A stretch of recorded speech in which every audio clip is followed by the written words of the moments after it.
صوم کی عبادت کی خصوصیت کیا ہے؟ یا ایھا الذین آمنوا کتب علیکم الصیام کما کتب علی الذین من قبلکم لعلکم تتقون، اے ایمان والو تم پر بھی روزہ فرض کیا گیا ہے جیسے کہ تم سے پہلے لوگوں پر کیا گیا تھا تاکہ تمہارے اندر تقویٰ پیدا ہو جائے۔ تقویٰ کسے کہتے ہیں؟ لفظی معنی ہے بچنا، گناہ سے بچنا، حرام کام سے بچنا، حرام چیز کھانے سے بچنا، حرام خوری سے بچنا، حرام کاری سے بچنا، یہ بچنا۔ وقا یقی کے معنی ہے بچانا، وقنا عذاب النار، ہم دعا مانگتے ہیں اے اللہ ہمیں آگ کے عذاب سے بچا لے۔ تو وقا یقی بچانا، اتقا یتقی بچنا، خود بچنا، تاکہ تم بچ سکو، تمہارے اندر تقویٰ پیدا ہو جائے، تم اللہ کی نافرمانی سے بچو، گناہوں کے ارتکاب سے بچو، حرام خوری سے بچو، اس لیے تمہارے اوپر روزہ فرض کیا گیا۔ اب اس کی حکمت کو سمجھیے۔ دیکھیے ایک ہے ہماری خودی، ہماری انا۔ جب میں کہتا ہوں میں سے مراد کیا ہے؟ یہ ہاتھ میرا ہے، یہ پاؤں میرے ہیں، یہ آنکھیں میری ہیں، یہ سر میرا ہے، یہ جسم، میں کون ہوں؟ میں کی حقیقت ذرا مختلف ہے، انا، خودی، سیلف۔ ایک ہے ہمارا حیوانی وجود، اس حیوانی وجود میں وہی سارے تقاضے موجود ہیں جو حیوانات کے اندر ہیں۔ ہر حیوان کھانا جو ہے اسے چاہیے، انسان کو بھی چاہیے۔ ہر حیوان میں نسل کشی کے لیے شہوت کا مادہ ہے، ہمارے اندر بھی ہے۔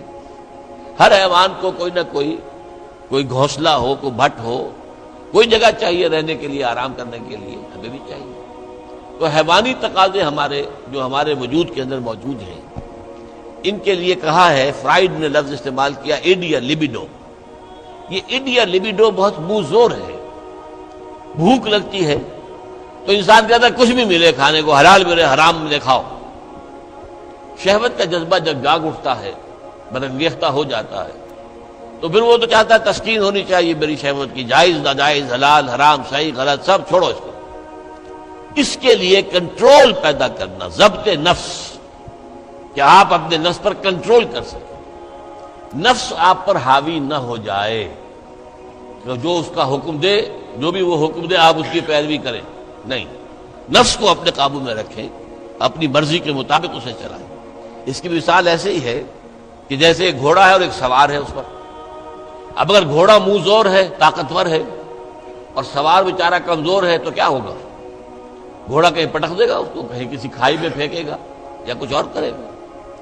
لیکن اگر سوار بھی طاقتور ہے اور اس نے گھوڑے کو دبایا ہوا اپنے دونوں رانوں کے درمیان، گھوڑا محسوس کر رہا ہے کہ میرے اوپر جو بیٹھا ہے وہ جاندار ہے، تو پھر ظاہر بات ہے کہ اب یہ گھوڑا سوار کی مرضی کے مطابق چلے گا، ذرا سا اشارہ ہوگا ادھر مڑ جائے گا۔ اسی طرح ہمارا یہ نفس ہے، یہ حیوانی وجود جو ہے، یہ گھوڑے کے مانند ہے، اور ہماری انا یا ہماری خودی یا ہماری سیلف یہ اس پر سوار ہے۔ اگر سیلف کمزور ہے، گھوڑا طاقتور ہے، تو انسان کی ہلاکت، بربادی ہے، تباہی ہے۔ نفس حاکم ہو گیا، نفس سے ہمارا کہ ہم غلام بن گئے، تباہی اور بربادی ہوگی۔ ہاں اگر آپ کی انا مضبوط ہے، آپ کی خودی طاقتور ہے، آپ کی سیلف جو ہے اس کے اندر طاقت ہے، تو یہ حیوانی وجود اب آپ کے کام آئے گا۔ گھوڑا جیسے آپ کو آپ کی مرضی کے مطابق لے کر جائے گا، منزل تک پہنچائے گا، ایسے اس حیوانی وجود کو استعمال کر کے آپ نیکیاں کمائیں گے، خیرات حسنات، اللہ کو راضی کرنے کے لیے کام کریں گے۔ اس ہاتھ کو اسی کام کے لیے استعمال کریں گے، ان ٹانگوں کو اسی کام کے لیے استعمال کریں گے، اس زبان کو اسی کام کے لیے استعمال کریں گے۔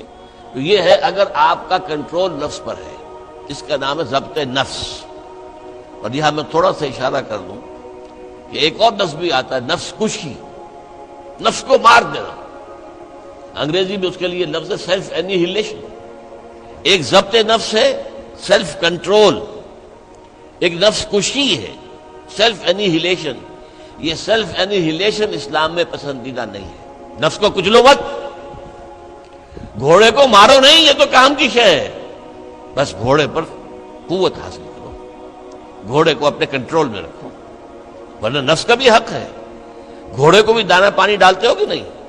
تمہارے نفس کا بھی حق ہے۔ وَإِنَّ لِنَفْسِكَ عَلَيْكَ حَقًّا وَإِنَّ لِزَوْجِكَ عَلَيْكَ حَقًّا وَإِنَّ لِزَوْرِكَ عَلَيْكَ حَقًّا۔ تم پر تمہارے اپنے نفس کا بھی حق ہے، تم پر تمہاری بیوی کا بھی حق ہے، تم پر تمہارے جو ملنے کے لیے لوگ آئیں، ملاقاتی ہوں، زیارت کرنے کا، ان کا بھی حق ہے۔ اس نفس کا بھی حق ہے، اس نفس کا بھی حق اسے ادا کرو، لیکن حلال، حرام نہیں۔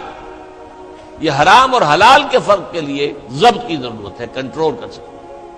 اس کنٹرول کے لیے روزے کی ایک مشقت کہہ لیں یا مشق کہہ لیں، یہ مشق ہے کہ آپ نے سال میں یہ 30 دن یا 29 دن میں شدید بھوک کے باوجود حلال چیز بھی نہیں کھائی، کھانا موجود ہے، شدید پیاس ہے۔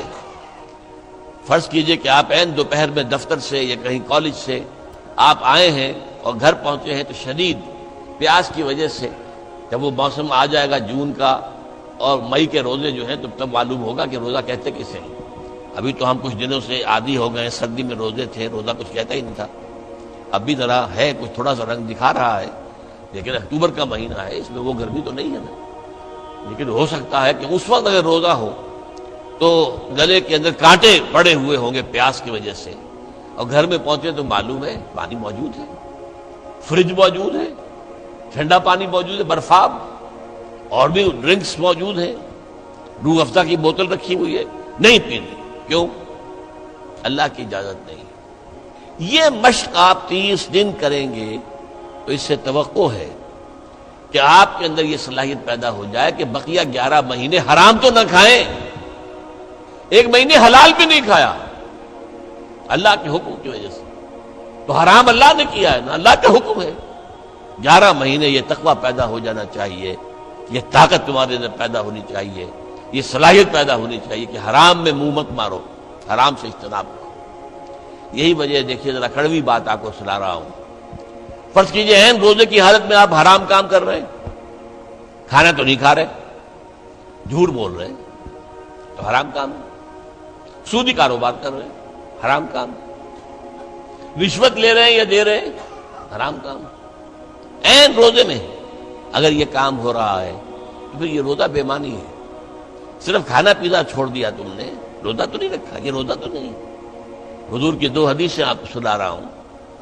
من لم یدع قول الزور والعمل به، جس شخص نے جھوٹ بولنا اور جھوٹ پر عمل کرنا نہیں چھوڑا، فلیس للہ حاجۃ ان یدع طعامہ وشرابہ، تو اللہ کو کوئی ضرورت نہیں ہے کہ وہ کھانا پینا چھوڑ دے۔ جھوٹ بولنا نہیں چھوڑا عین حالت صوم میں، تو یہ صوم نہیں ہے، فاقہ ہے۔ تم نے کھانا پینا چھوڑ دیا ہے، بس روزہ نہیں۔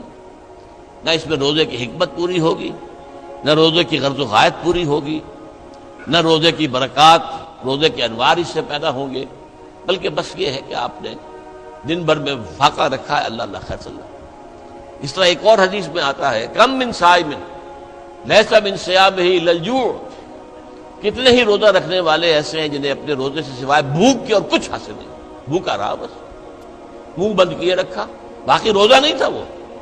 جب عین روزے کی حالت میں جھوٹ بول رہا ہے یا جھوٹے عمل کے اوپر، جھوٹے کاروبار پر عمل کر رہا ہے، تو یہ روزہ نہیں ہے۔ تو روزے میں کھانا اور پینا صرف یہ ترک کرنا نہیں ہے، بلکہ یہاں تک بھی آیا ہے کہ فرض کیجئے کہ کوئی شخص آپ سے جھگڑ رہا ہے، گالم گلوچ پہ اتر آیا ہے، تم یہ کہو کہ بھائی میں اس وقت کچھ نہیں کہہ سکتا، میں روزے سے ہوں، میں اس وقت تمہاری بات کا جواب نہیں دے سکتا، میں روزے سے ہوں۔ یہ بھی گویا کہ روزے کے تقاضوں میں سے ہے، جھگڑا نہ کیا جائے، فساد نہ کیا جائے، لوگوں سے لڑا نہ جائے، گالم گلوچ نہ کی جائے، یہ بھی روزے کے تقاضوں میں سے ہے۔